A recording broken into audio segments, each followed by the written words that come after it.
Hello, Robs. We're back with Anyone's Son, a true story by Roberta Roche with Harry de la Roche Jr., the murderer in this story.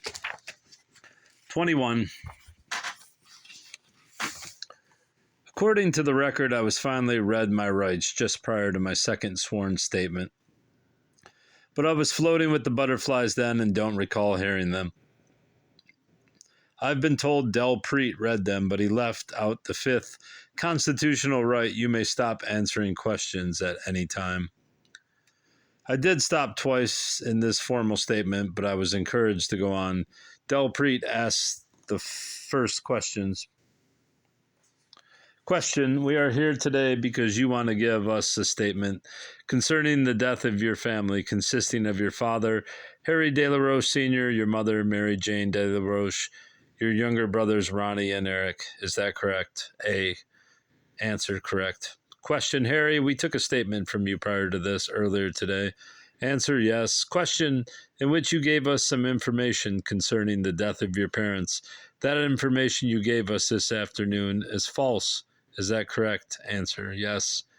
In answering yes to the foregoing question, I realized later on I didn't make it exactly clear that all I had said the first time around wasn't false information.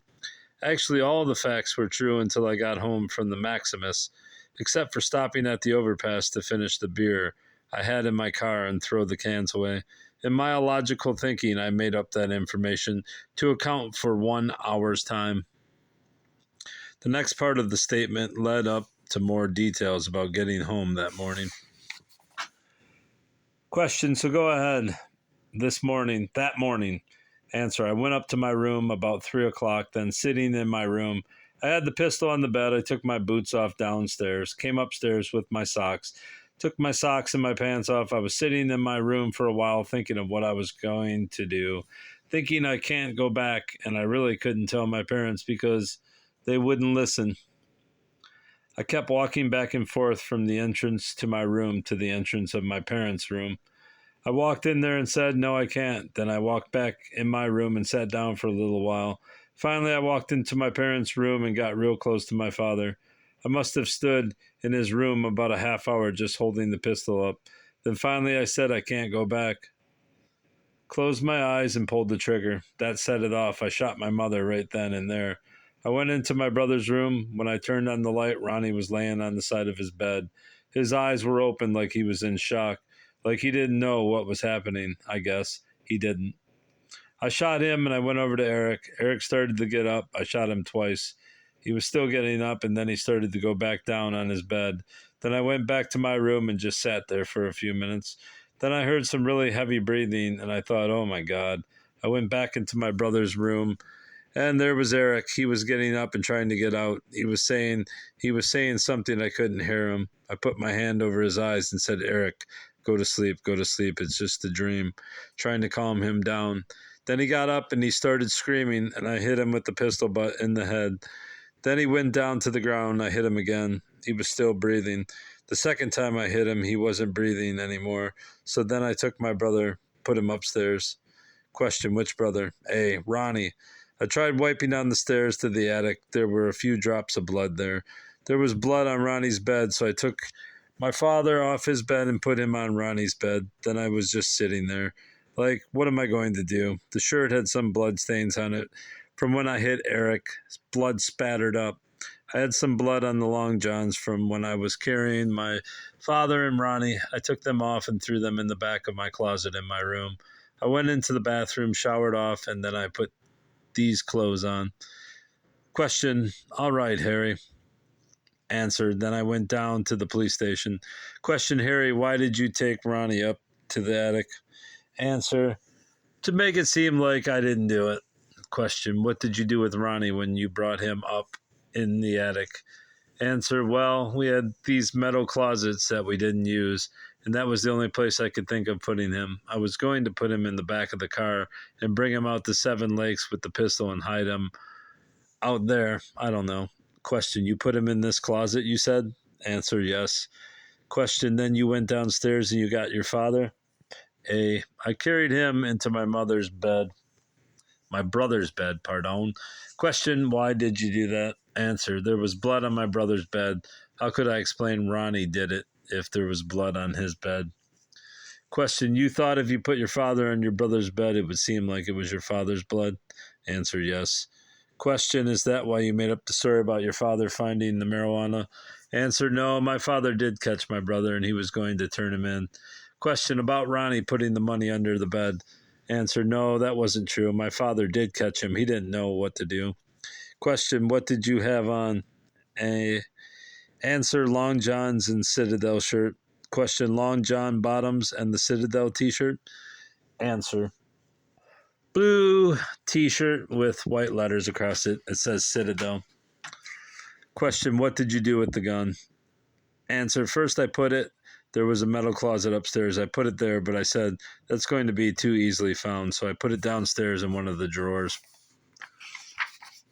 Question, when you first came home at 3 o'clock in the morning, where did you get the gun from? Answer, my father's bureau. Little nightstand drawer. Question, on your father's side of the bed? Answer, yes. Yeah. Question, what made you change your mind about taking Ronnie's body up to that 7? Detective O'Donovan, 7 Lakes Drive.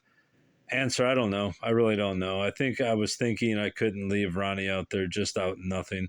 I figured sooner or later he'd be found. Question, had you thought about this during the day at all? Answer, not really. I was just trying to think of some way to get out of going to the Citadel. And I came in 3 o'clock and it was 7 hours before I had to leave for the plane. And there was nothing I could do to stop it. Question, do you remember how many times you fired the pistol? A, I emptied the clip. It was a full clip. Question, how many were in the clip? Answer, 10 rounds. Question, how do you know there were 10 rounds in the clip? A, answer, I had cleaned the gun beforehand as I was going to go shooting. Question, do you remember how many times you fired at your father? Answer, I think, I don't know, maybe 2. Well, one shot went through his pillow. It missed him completely. I was standing 3 or 4 inches away, and it hit the pillow instead. Question, how about your mother? How many times was she shot? Answer, I think once, maybe twice. Ronnie was shot once. Question, did your mother wake up at all? Answer, my mother just started to stir. Ronnie was just like, I don't know. He just saw me there or heard the shot or knew something was on. I don't know. Question, was Ronald sitting up in the bed? Answer, he was laying on his side with his head out and eyes wide open like he was staring at nothing. Question, how about Eric? Was Eric awake at this time? Answer, he was getting up out of bed. Question, who got shot then?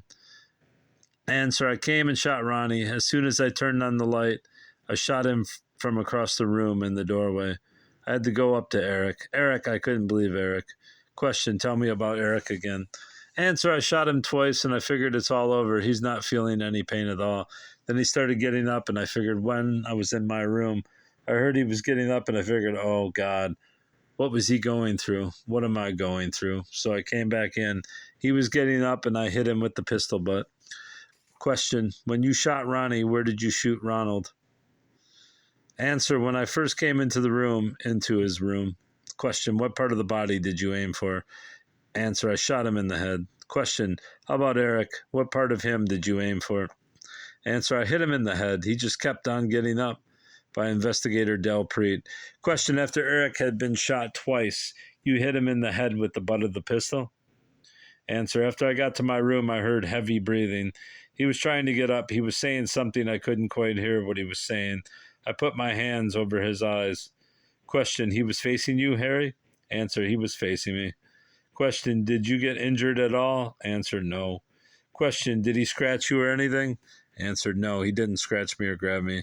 I was told there was hair under his fingernails, but he didn't touch me. He tried kicking at me, but by Detective O'Donovan. Question, did Ronald struggle at all after he had been shot? Answer, no, he just laid there. He was just laying there. He didn't move. My father didn't move. Question, did you put Eric on the floor? Answer, no, he flung on the floor. Question, did you wrap the weapon in anything? Answer, there was a rag around it.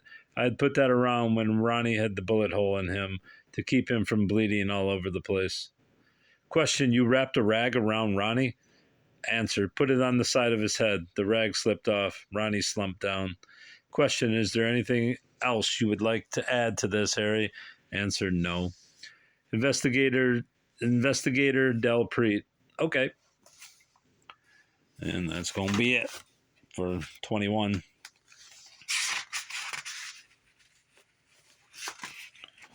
And this chapter's almost over. Goodbye, bruv. Goodbye.